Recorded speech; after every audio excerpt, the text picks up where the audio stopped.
great pleasure to introduce the last speaker. Tim Walch received a PhD in history from Northwestern University in 1975.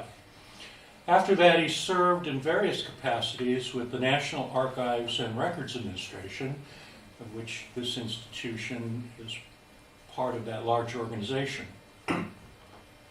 Until his retirement in 2011. Beginning as a program analyst with the National Historical Publications and Records Commission, Tim then served as budget analyst, co-director of the Modern Archives Institute, chief of publication development, before landing in West Branch as the assistant director of the Herbert Hoover Presidential Library Museum, and finally director of the same organization from 1993 to 2011. A prolific writer, Dr. Walch authored or edited more than 22 books, including the correspondence between Hoover and Eisenhower, as well as numerous articles, essays, book reviews, encyclopedia entries, and newspaper articles. On a personal note, I always could count on Tim to serve as a referee for a peer-reviewed journal I was involved with in my former capacity as Illinois State Historian. He represents the finest attributes of those who serve public history. When I was appointed director of the Herbert Hoover Presidential Library Museum after Tim's retirement, I knew I was taking over an organization that Tim had built into a top research center. I'm grateful for all his good work, both in advancing our understanding of Herbert Hoover and history generally. His talk today is The Humanitarian and the General, the uneasy partnership between Herbert Hoover and Dwight D. Eisenhower.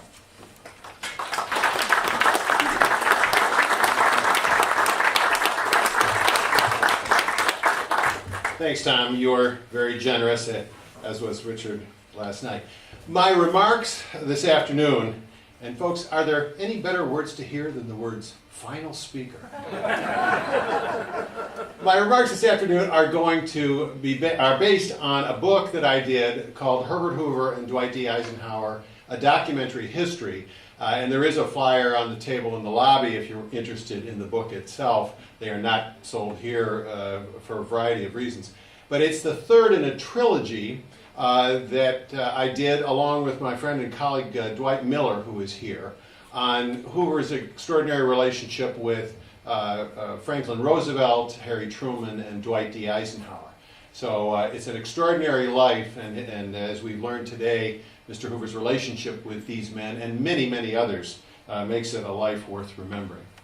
But today we're here to talk about Herbert Hoover and Dwight D. Eisenhower, the men known as the great humanitarian on one hand and the supreme Allied commander on the other.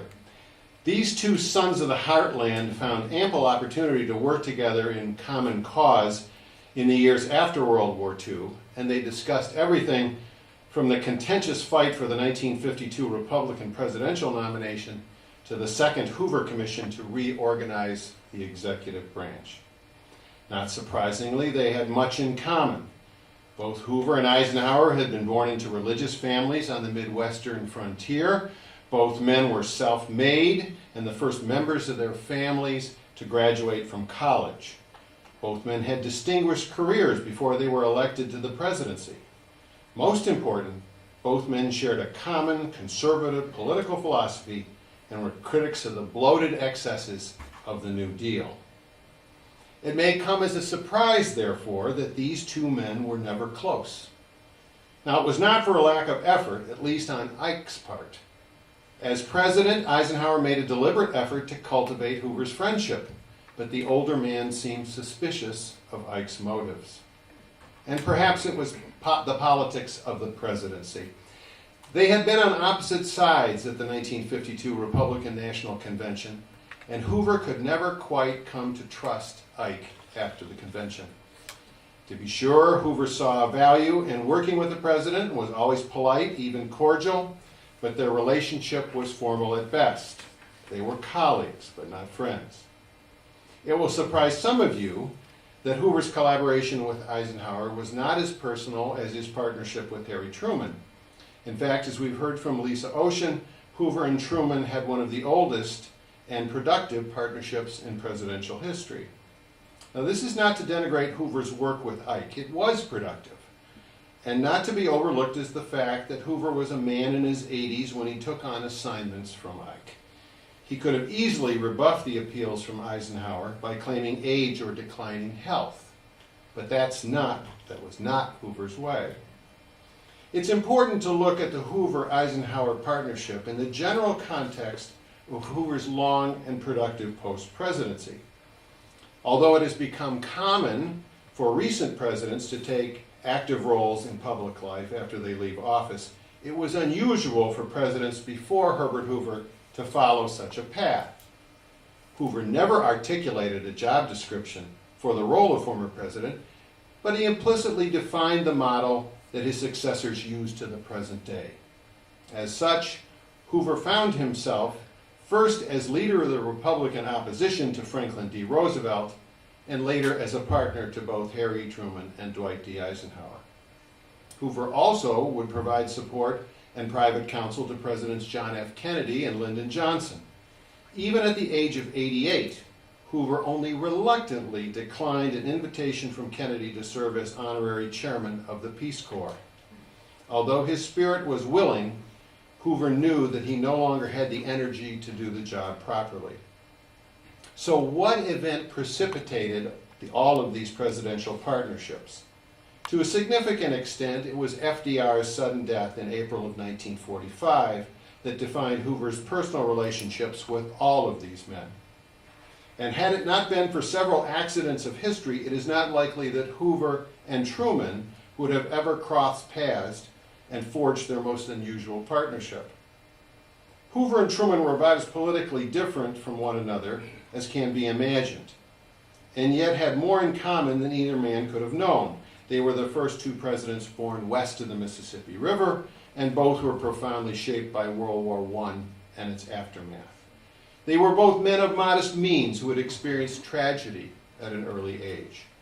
Most important, both men lived in the shadow of Franklin Roosevelt and needed each other to escape that shadow.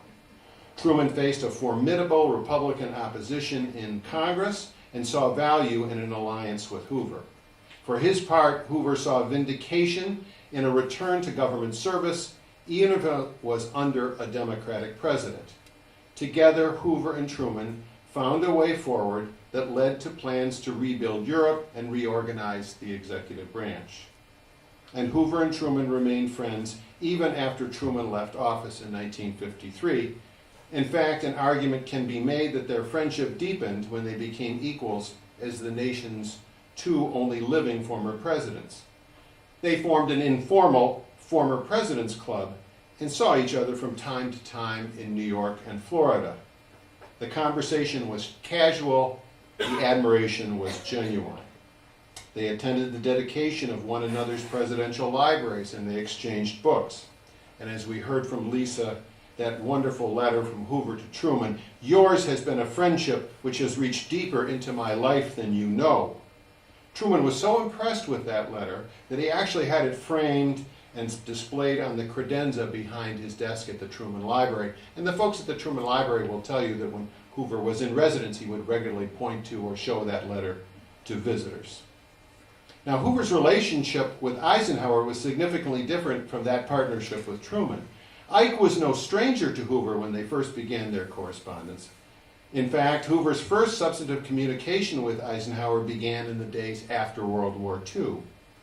It is likely that the two men were first introduced by General Douglas MacArthur when MacArthur was Army Chief of Staff during the Hoover administration.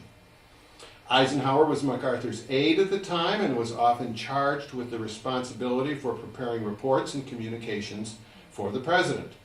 It is logical, therefore, to assume that Eisenhower had had a number of formal conversations and briefings with the commander-in-chief between 1929 and 1933. That likelihood having been acknowledged, there is no record of any written contact between Hoover and Eisenhower during those years.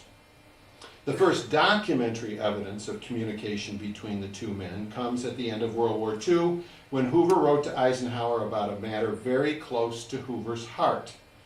He had been an active and avid collector of archival documentation on war, revolution, and peace since the years after the First World War. It was his belief that knowledge would help prevent nations from repeatedly making the same mistakes. To further research on these issues, Hoover opened a special war library at Stanford University, and that was the term he often used, the War Library. Established in 1919, the War Library eventually grew into the Hoover Institution with its own distinctive tower in the middle of the Stanford campus. With the end of a Second World War in 1945, Hoover took the initiative to smooth the way for his representatives to travel in Europe and gather vital documents. He knew that Eisenhower's cooperation was essential to this effort, and he had issued a request for help in 1945, and a flurry of communications came the following year. Collecting documents was not the only issue that brought the two men together. Food relief in Europe was also a personal concern, and Hoover took to the leading role as chairman of the President's, that's President Truman, President's Famine Emergency Committee, with Eisenhower taking a supporting role as the Supreme Allied Commander in Europe.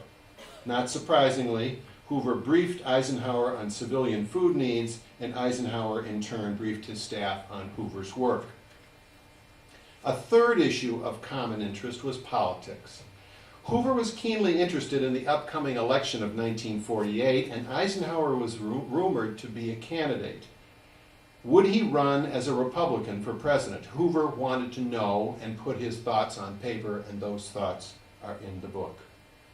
A final issue was the reorganization of the executive branch. The so-called First Hoover Commission, a task he took on for Harry Truman.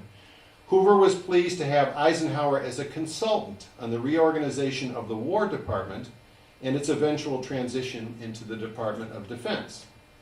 For his part, Eisenhower was honored to work with the former president on such a vital issue. But as the 1940s came to an end, Hoover was busy addressing the potential post-war famine in Europe and the reorganization of the executive branch. Not surprisingly, he had scant contact with Eisenhower between 1949 and the middle of 1952, and the documentary evidence is found only in contacts between third parties or mutual friends. There were a few efforts to get together, particularly during the times when both men were in New York.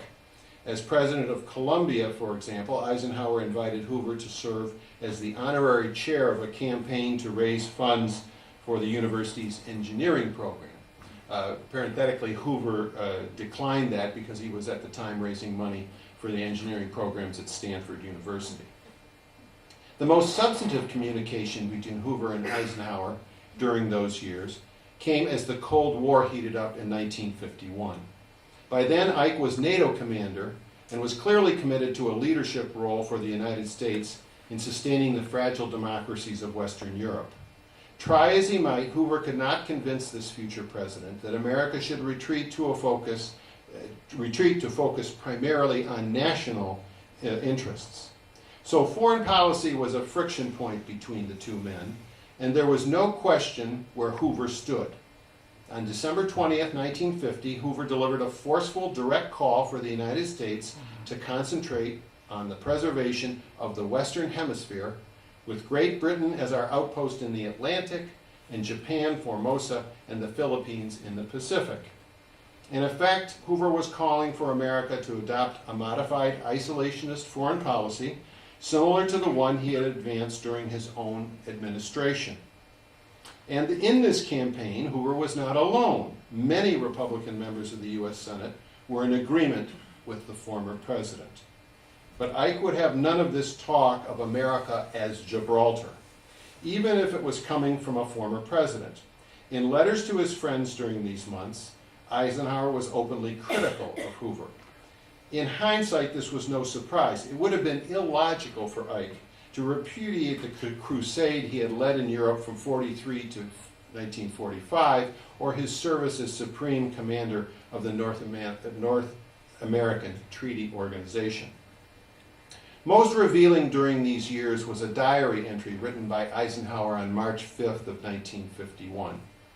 One of the men, this is a quote, one of the men I've most admired extravagantly is Herbert Hoover, but I am forced to believe he is getting senile.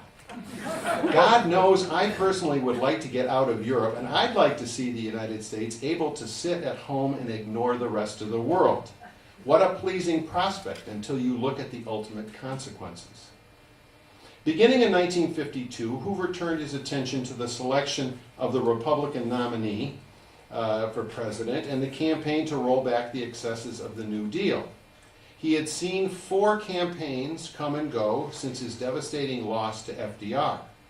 Hoover had had some hope of being the nominee himself in 1936 and 1940 and had rallied his supporters when he didn't get the nominations those years. But he was only mildly supportive of Thomas E. Dewey in 1944 and again in 1948. As 1952 approached, however, Hoover and many of his associates began to marshal their resources in support of the presidential aspirations of their friend and colleague, Senator Robert Taft of Ohio. Known as Mr. Republican, Taft had led the congressional Republicans against Truman and believed that he had earned a shot at the presidential brass ring. 1952 should be his year. Just as important to Hoover, Taft had been one of the young Hoover men who had worked with him on the Commission for Relief in Belgium from 1914 to 1919 and in the rest of Europe after the war. Such loyalty deserved his support. But Dewey and his colleagues had other ideas, and Eisenhower was the man who had led the crusade against Hitler and the forces of evil. Eisenhower was at the center of those plans. It was Dewey and Eisenhower on one side and Hoover and Taft on the other in an internal struggle for the soul of the Republican Party. The first 6 months of 1952 were a time when the two camps focused on the coming campaign. Although they were not political opponents as such, Hoover and Eisenhower certainly were not allies. In fact, they barely communicated during those critical months before the presidential campaign began in earnest. Instead of direct communication, they made comments through surrogates. The Republican National Convention would be held in July, and it was evident to Hoover that Taft was in trouble. The delegate counts indicated that Taft would need every possible vote, and if he was going to stop the juggernaut for Eisenhower. Primary contests in a number of states were quite bitter, and it appeared that a convention credential committee would have to resolve the disputes. Hoover was not pleased with these squabbles and that they would be argued in public, and it was his hope that an agreement between the two camps could be worked out before the convention. Quite obviously, Hoover hoped that Taft would prevail in any such negotiations. Paramount for Hoover, however, was that the negotiations be done in private and at the highest levels. In an effort to facilitate the process, Hoover contacted Senator Henry Cabot Lodge, Eisenhower's campaign manager. He approached the matter delicately in a June 16th telegram, asking Lodge and Eisenhower to consider resolving the differences in private. Much to his surprise, Hoover was rebuffed on June 26th in a blunt letter from Lodge that accused Hoover and Taft of being undemocratic. That Hoover must have been upset is an understatement. What an insult. In fact, one might mark the beginning of Hoover's cool attitude to Eisenhower to this letter from Lodge. Hoover would not allow Lodge to have the last word, and the two men squabbled by mail and by telegram up to the opening of the convention itself. Lodge eventually had his way, and the disputes were resolved by the RNC Delegate Committee. It was a foregone conclusion for many observers that Ike would eventually get the nomination, but did he have enough votes to get a victory on the first ballot? Hoover delivered a substantive address to the convention on July 8th. The former president believed that this was to be his last convention speech, so he poured his soul into the message. He spoke of his long struggle for Republican values, and he was pleased by the adulation and admiration that he had received from his fellow Republicans. He closed his remarks with his hope that God would give them the strength and courage to continue their fight for freedom. And he was feted by thundering applause as he left the podium. And although he was grateful for the response to his speech, Hoover was bitter in the aftermath of the convention. His enmity toward the Eisenhower camp is evident in the available documents. Shortly after the convention, Hoover drafted a brief memoir for the record, and he surmised that he would have no role in the coming election campaign. Eisenhower, of course, won the nomination, but he had a way to go to win over Hoover. There's no question that the former president believed that he had been insulted by the Eisenhower forces during the pre-convention negotiations. With the campaign about to begin in earnest, it was unclear what role Hoover could have in the fall. The press, of course, popped the question, who would Hoover support in the general election? Quote, being a Republican, Hoover told the media, I shall vote for the Republican ticket. To say that this is an endorsement of Eisenhower, that this endorsement of Eisenhower was tepid is an understatement.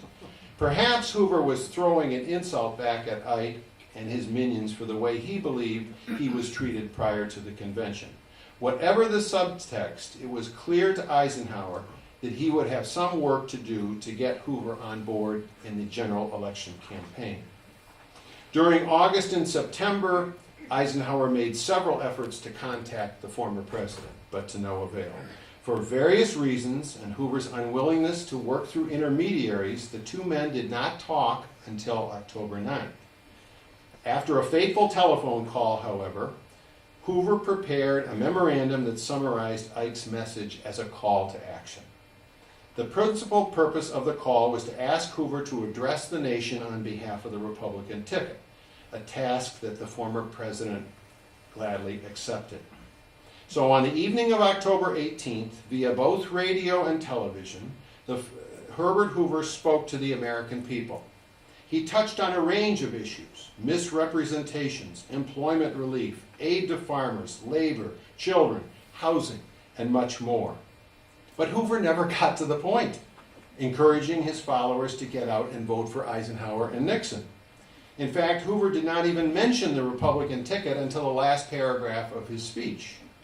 Was this residual hostility? We'll never know. The speech was Hoover's principal contribution to the campaign, and he was pleased with the effort.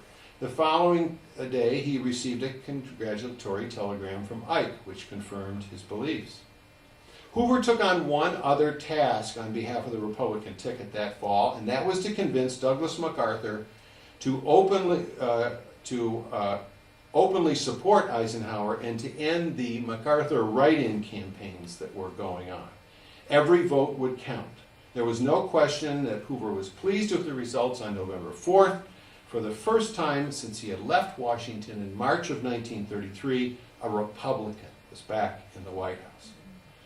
Eisenhower's victories, first in winning the nomination and then the election, were bittersweet. Hoover was pleased that a Republican was back in the White House, but disappointed that it was not Taft. Unfortunately, the vestiges of the 52 campaign cast a lingering measure of enmity toward the new president that would never disappear in spite of Eisenhower's efforts to curry favor.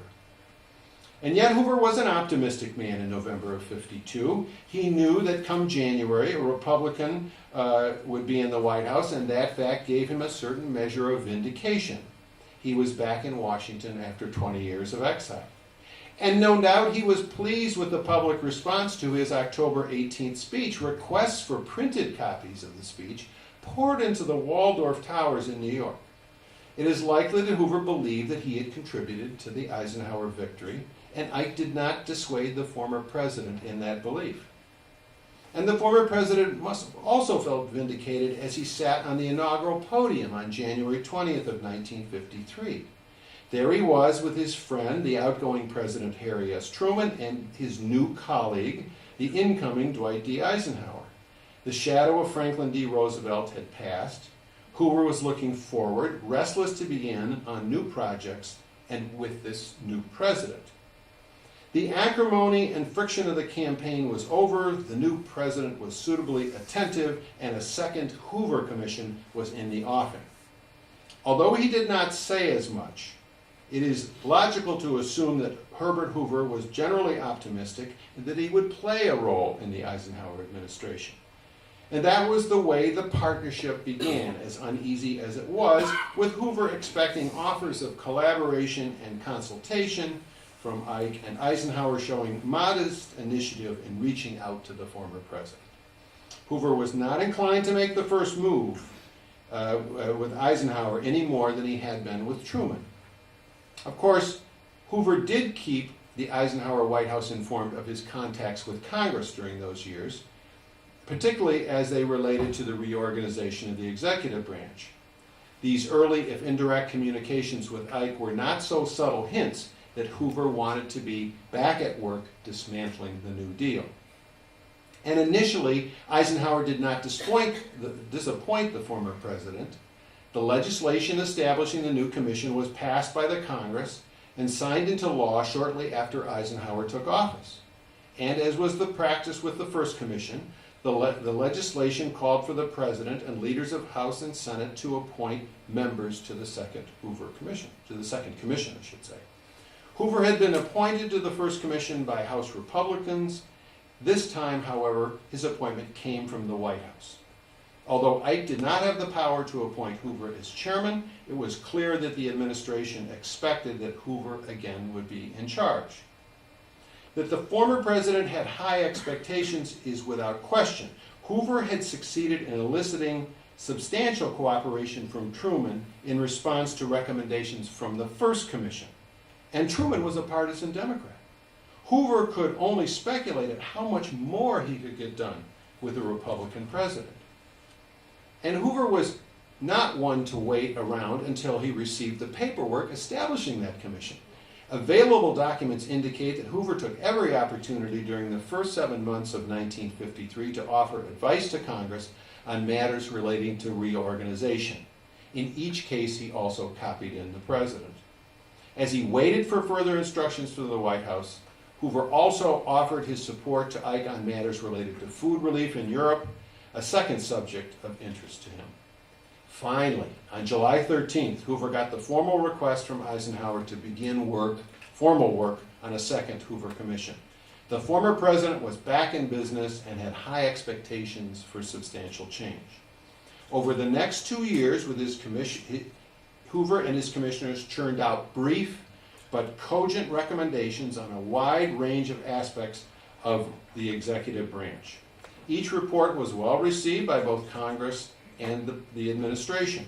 Hearings were held, legislation was proposed, and yet the pace of change was excruciatingly slow. But Hoover and Eisenhower were not on the same page with this reorganization. Although Eisenhower publicly supported Hoover in his work, he had deep concerns about what should be done. Ike's diary entry, for example, on July 24, 1953, reveals a skepticism about the very need for a second Hoover Commission. It seemed to Ike that the commission would get in the way of other administration initiatives. Congress was formidable and interested, so Eisenhower accepted the inevitable. That acceptance being noted, Eisenhower's lack of enthusiasm for the commission compromised the pace, and the legislation darkened Hoover's mood. Hoover began reorganizing the executive branch for the second time in January of 1954. Often skeptical of the efficiencies of government, the former president was pleased with the number of recommendations from the first Hoover Commission that had been adopted during the Truman years. The former president no doubt expected that with a Republican Congress and a White House there would be no limit to the number of changes that could be adopted in the coming 2 years. Hoover, however, was unaware that the president was skeptical of the value of the commission. He also was unaware that the administration was giving serious thought to expanding the former president's portfolio to include an investigation of the Central Intelligence Agency. After a more serious consideration, however, Eisenhower chose to not to give more work to a man approaching his 80th birthday. It may have been best because Hoover became distracted by an invitation he received from Konrad Adenauer, then the Chancellor of the Federal Republic of Germany, to visit that country. Hoover, of course, had worked hard to feed that war-torn nation in the aftermath of World War II. Concerned about such a highly visible visit, Hoover consulted the White House before he accepted the invitation. The former president must have been pleased with the attention that he received, by the way, as he approached that 80th birthday in August of 1954. In fact, he received an invitation to go fishing and camping with President Eisenhower just prior to a trip the two of them took to the Iowa State Fair and a big homecoming celebration here in West Branch. It was quite a summer for a man who had seen many spectacular summers.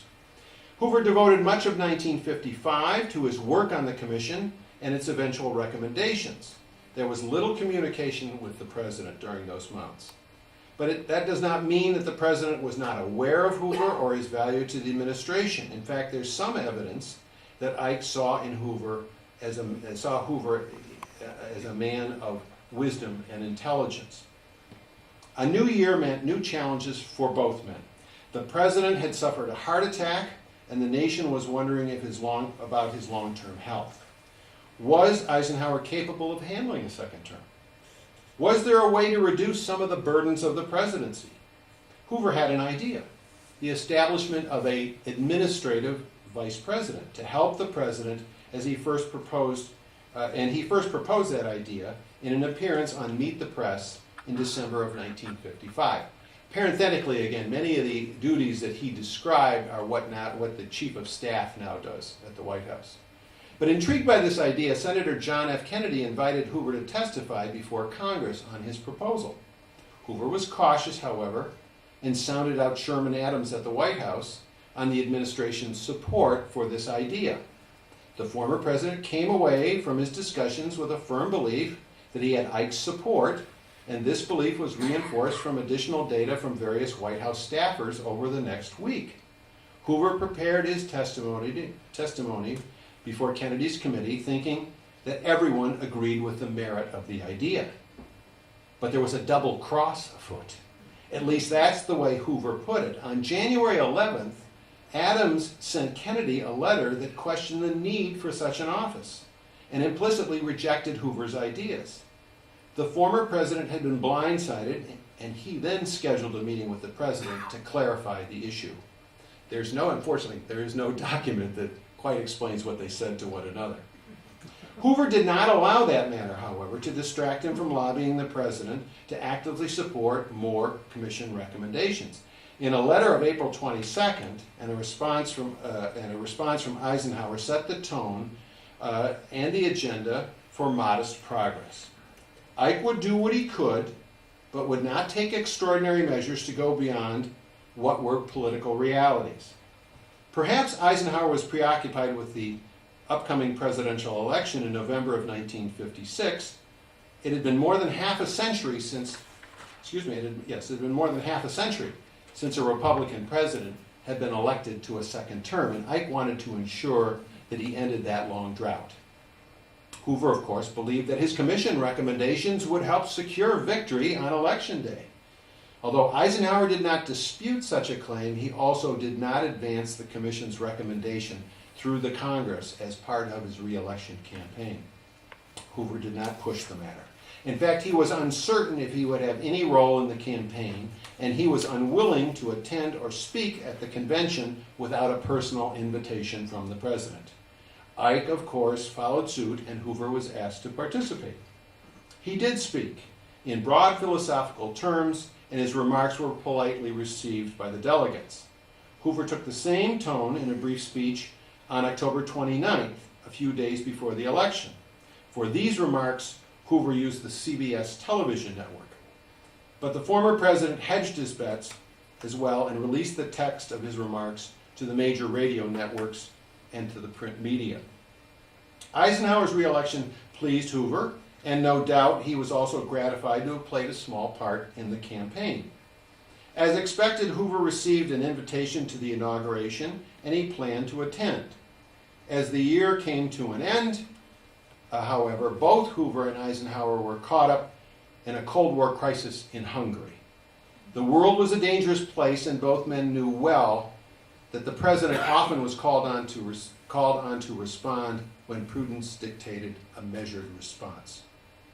With the election and the second term secured, Hoover and Eisenhower turned their attention to other issues.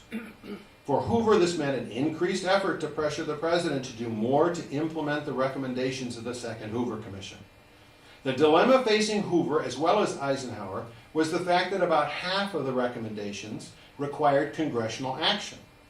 Passage was probable as long as Ike stayed focused on the matters of hand. Throughout 1957, Hoover wrote frequently to the president with various action items and strategies. Perhaps more evocative, Hoover went so far as to prepare draft remarks for Hoover to deliver to Congress and to the nation about the reorganization of the executive branch. Hoover was, of course, exceedingly respectful of Eisenhower's authority and took pains to make it clear that he was merely trying to be helpful. But Hoover was on a mission to achieve passage of the Commission's recommendation, and he knew that Eisenhower was the key to the victory. To his credit, Eisenhower remained attentive to Hoover's recommendations and always followed up communications from Hoover with a response. Indicative of Ike's commitment to the Hoover recommendations is his memorandum to his Chief of Staff, Sherman Adams, on May 15th. Although the memo was neutral in tone, the message was clear. Ike wanted to see more action. That Ike appreciated Hoover and his commission is evident in the citation that he presented to Hoover on February 4th. After referring to the work of the commission as a, quote, crowning achievement, the citation concluded with these words: "Through your efforts, ours will be a stronger country. In so adding strength to the American Republic, you have added strength to the free world." Interestingly, Hoover was referred to in the citation as a statesman and a citizen, but not as a former president. That most likely suited Herbert Hoover, who wanted to be measured by his public service, not by his political office. But Hoover wanted results, not plaudits. Perhaps it was his age or the fact that Ike was a Republican, but Hoover expected the administration to show sustained initiative and enthusiasm for the work of his commission. To pressure Congress and the White House, Hoover gave his blessing to the establishment of the Citizens Committee for the Hoover Report, led by business executive Clarence Francis. And there was no disputing that the committee got significant results. The committee, which operated from 1953 until 1958, and by that time, Clarence Francis reported that the administration had implemented fully 2/3 of the commission's recommendation, which by many measures would be considered a great success, except when compared with his achievement during the first Hoover Commission, when they passed 72% of the commission's recommendation. And that point kind of stuck in Mr. Hoover's craw. The formal work of the second Hoover Commission had ended in 1955, but that was just the first stage as far as Herbert Hoover was concerned. Throughout Eisenhower's second term, from 1957 to 61, the former president continued to respectfully remind the president about changes and reforms yet to be accomplished. For his part, Ike was attentive and pleased to report progress to Hoover when it came. The two presidents nonetheless saw the commission's legacy very differently. After issuing a number of executive orders, Ike was satisfied that he had fulfilled his implicit promise to Hoover to carry forward the commission's recommendations. And Hoover was grateful to Eisenhower for these efforts, but saw that much more could and should be done through legislative action. The former president wanted the White House to lobby Capitol Hill in concert with the Citizens Committee. For Hoover, there was always more that could be done. Eisenhower may well have been frustrated by Hoover's persistent efforts to achieve legislative change. Certainly, Ike was defensive in his response to Clarence Francis on September 6th of 1958. Although Eisenhower noted the fine work that had been done, he also promised that, quote, "The administration will continue to put into effect recommendations not yet undertaken and will, in the operation of the government, apply day by day many of the principles featured in the Commission's work." It seemed as if Ike was bringing closure to his reorganization efforts and thanking the Citizens Committee for their efforts. Hoover never complained about the slow progress, but he was less than satisfied. It was rumored that he groused about Ike in a conversation with Harry Truman. When Truman complained to Hoover that Eisenhower didn't take his advice, Hoover was reported as saying, "Harry, he doesn't listen to me either." In truth, Ike was attentive to Hoover and his recommendations, and the relative importance of the commission changes made by the Eisenhower administration matched those implemented under Harry Truman. But Hoover could be easily disaffected. He seemed to be looking for evidence of Eisenhower's lack of zeal to roll back the New Deal. With the end of the second Hoover Commission, Hoover's communication with Eisenhower shifted to Belgium. In two rather poignant gestures, Eisenhower won a special measure of favor with Hoover. The first was a request by Eisenhower to Hoover that Hoover represent the United States at the opening of the World's Fair in Brussels in 1958. Hoover would visit the fair as the formal United States representative and deliver a speech on the 4th of July. At age 84, he must have known that this would be his last trip to the country that was so close to his heart. The second gesture on Ike's part was to extend a formal invitation to visit the United States, a formal state visit to the King of Belgium. A formal state visit was a high honor, and in fact it was the very first state visit for Belgium to the United States. The idea had originated with Hoover, and Eisenhower was pleased to oblige the former president. That Ike was grateful to Hoover was without question, and that gratitude was evident in his invitation to Belgium. Eisenhower knew of Hoover's deep affection for the country where his life of public service had begun in 1914. Ike knew that Hoover was a hero to the Belgian people and that his visit would be a wonderful opportunity to look back over 50 years. It was only fitting that Hoover's return would be an official visit as U.S. representative, and he should travel on the president's own plane, the Columbine. Hoover was both pleased and grateful for that invitation. And he was also pleased and honored that the Belgian people he also was pleased that the president honored the Belgian people by inviting their king, Baudouin I, for a state visit. Such events were prestigious affairs, marking a special relationship between two nations. It was a measure of Eisenhower's gratitude to Hoover that he had the State Department extend this invitation. Hoover was pleased to attend the state dinner at the White House on May 11, 1959. By 1960, with the Eisenhower administration in its last year, there were few reasons for the two presidents to communicate with one another. They had never been close, but they had accomplished good things together in reorganizing the federal government. In retrospect, they cobbled together a productive partnership, even though they were never friends. Both men devoted the early 1960s to polishing their legacies. They were preoccupied with funding, constructing, and opening their respective presidential libraries. The Dwight D. Eisenhower Presidential Library opened in the former president's hometown of Abilene, Kansas on May 1st of 1962. The Hoover Presidential Library Museum was dedicated that August in Hoover's birthplace here in West Branch. It's the only time in the history of the presidential library system that two such libraries were dedicated in the same year. It is interesting to note, however, that neither president attended the opening of the other's library. The two men exchanged periodic pleasantries after Ike left office, but the entire year of 1961 passed without so much as an exchange between the two presidents. Hoover did acknowledge but declines Ike's invitation to attend the ceremonies at Abilene. And the two men continued to exchange birthday and holiday greetings. As his contact with Ike diminished, Hoover turned his attention to the incoming president, John F. Kennedy. The senator was no stranger to Hoover, who had followed the young man's life and career for nearly 20 years. In fact, Hoover was a significant friend with Joseph P. Kennedy, the father of the incoming president. Not surprising, therefore, Hoover sent Kennedy a note shortly after the election in November offering his assistance to the new administration. And the new president took Hoover up on his offer. When he was planning a new Food for Peace initiative, Kennedy sent a bright assistant named George S. McGovern to visit Hoover at the Waldorf Towers.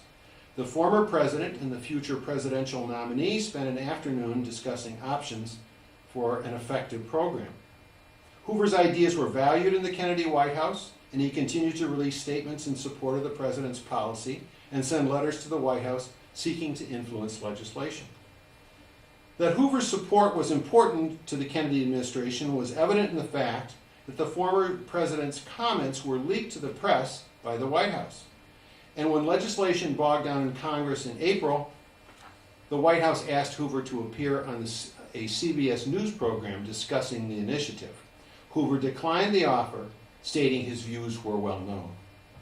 But the White House wanted to remind the public that Hoover was on board. On May 10th, Carl Levin, then an assistant to the president, eventually a U.S. senator from Michigan, called the Waldorf and asked if President Kennedy could use Hoover's February endorsement in a speech before a nonpartisan trade group. Hoover agreed, providing that his endorsement was linked with those of Presidents Truman and Eisenhower, and the White House agreed. Hoover's physical decline in 1964 was an inevitable result of old age. He received occasional communications from Presidents Truman and Eisenhower, as well as incumbent President Lyndon B. Johnson. But it was clear to all that the chief was slowing down. To be sure, he continued to put in full days in his comfortable suite at the Waldorf, but travel was infrequent. He declined an invitation to appear at the Republican National Convention in San Francisco that year, and he suffered bouts of ill health in August and September and slipped into a coma in October. He passed away on October 20th and was buried here on October 29th. The final document in the Hoover-Eisenhower partnership came as a result of a visit by Eisenhower to List Library in 1965. Almost a year after Hoover's death, Eisenhower was a guest of honor at the dedication of a postage stamp commemorating Herbert Hoover. He made no formal remarks at the event, but he did offer a few comments to the press. This is what Ike said as reported in the Iowa City Press Citizen. Quote, "I wish to pay my special tribute to Herbert Hoover. I am always proud to honor those who have been recognized by their fellow men as great men, as great Americans, as great humans. Among these, Herbert Hoover stands in the first score.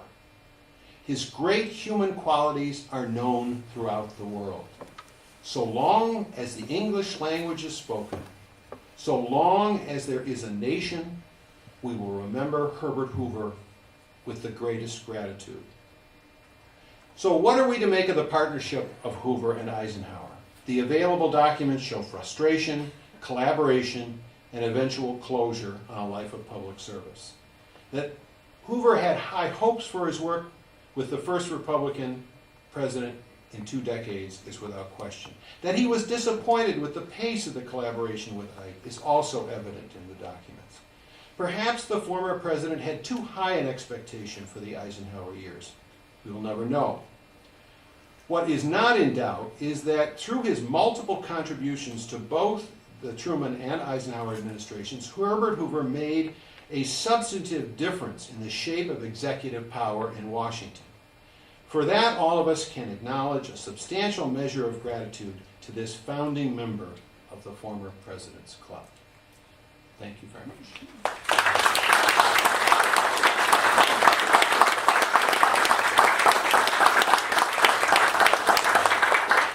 So says the final speaker.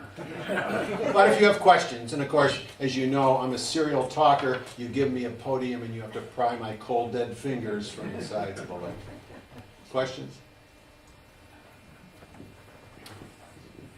I would like to ask you a question about Herbert Hoover's older son, Herbert Jr. Yes, good whom point. Eisenhower appointed to a senior position, I believe, in the State Department. I think he was even acting Secretary of State when Dulles was sick at one point. Can you just explain what you know about how that came about and what was interesting about, just kind of doubling back, one of the Hoover's measures of friendship or points of discussion with Ambassador Joseph P. Kennedy was the respective careers of their 2 sons.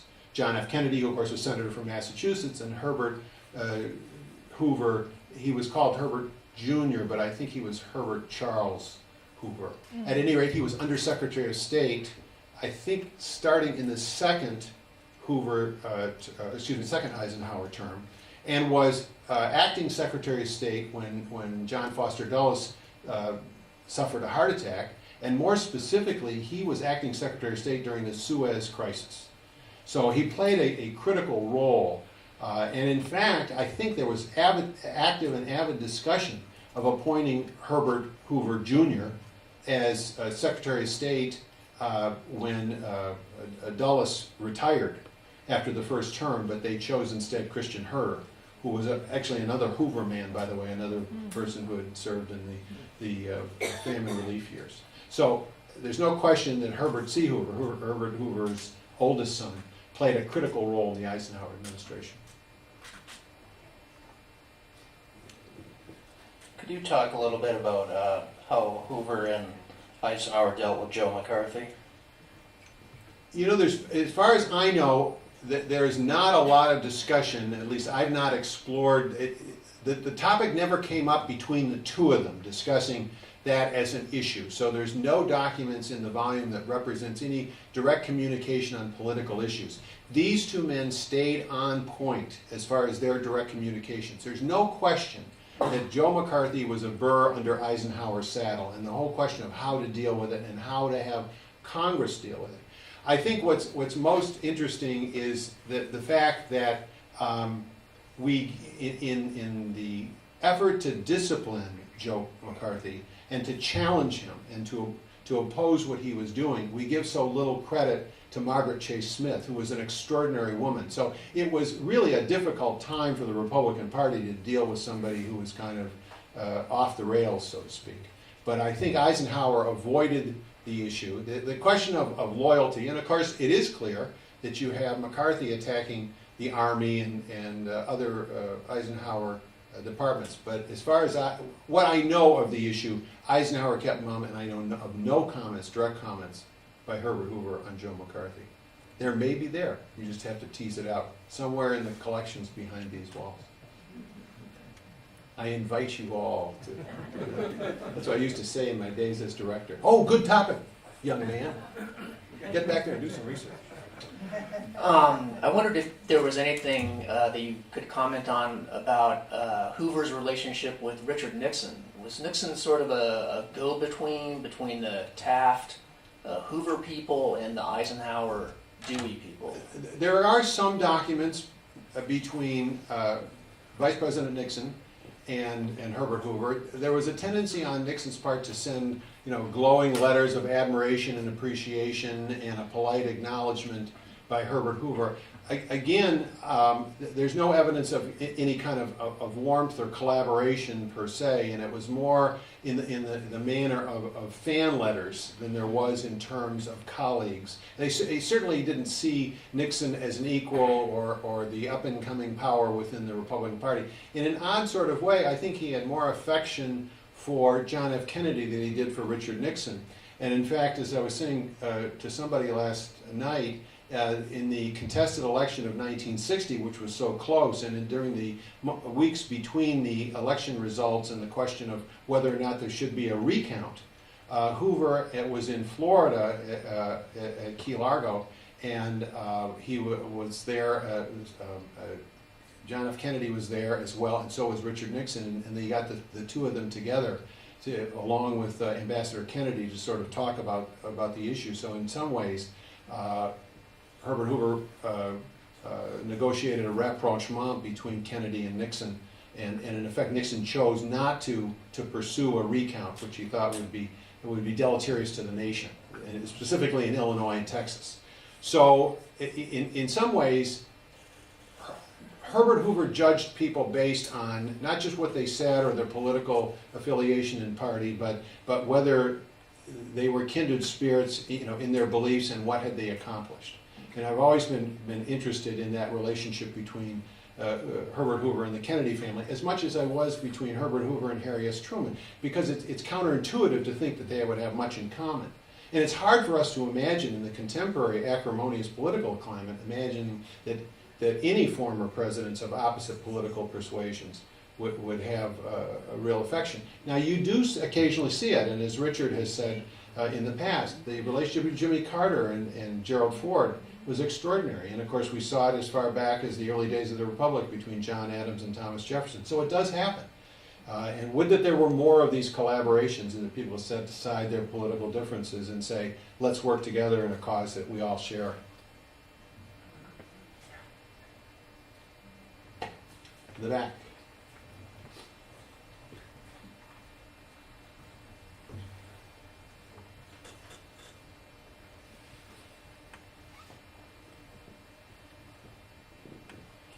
Well, my question has to do with the women. I was wondering, I think there's some evidence that Lou Hoover reached out to Eleanor Roosevelt before the Hoovers moved out of the White House.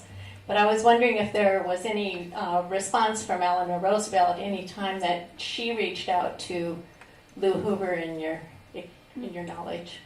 One of the interesting challenges, of course, or I would say dilemmas, but the relationship, the fractured relationship between Herbert Hoover and Franklin D. Roosevelt, and how they responded to one another. It was always through third parties, comments that they would make about one another. And even when you have a life-changing event, for example, when Sarah Delano, the president's mother, who lived with them at the White House, passed away, President Hoover did not send his condolences to the president, he sent his condolences to Eleanor Roosevelt. And I'm not quite sure if there's a subtext there. But it's also true that when President Roosevelt sent Herbert Hoover a telegram of condolence on the passing of Lou Henry Hoover, he responded again to Eleanor Roosevelt. So he did occasionally use Eleanor Roosevelt as his go-between. There was, however, a kind of acrimonious relationship in the years after the war, when Eleanor became more vocal, kind of set out on her own political kind of campaigns and careers, and she wrote a newspaper called My Day, in which she was on occasion openly critical of positions taken by Herbert Hoover, and he did not take kindly to those remarks. So really there was more friction in the years after Franklin Roosevelt passed away than there ever was before that time. I don't know of any direct personal relationship between Eleanor Roosevelt and Lou Henry Hoover.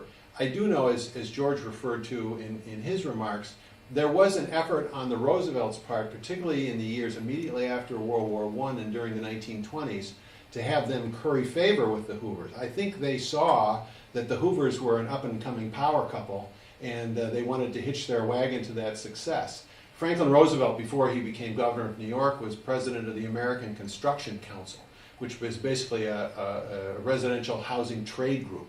And of course, working with the Secretary of Commerce would be a real feather in his cap. So there was every reason for the Roosevelts to try to make friends with the Hoovers. And of course, that eventually breaks down as Franklin Roosevelt becomes governor of New York and Hoover becomes president of the United States, and then deteriorates further during the campaign of 1932. And so communication after that time is very spotty. And other than those telegrams of condolence, which are quite odd, I really don't have much to offer.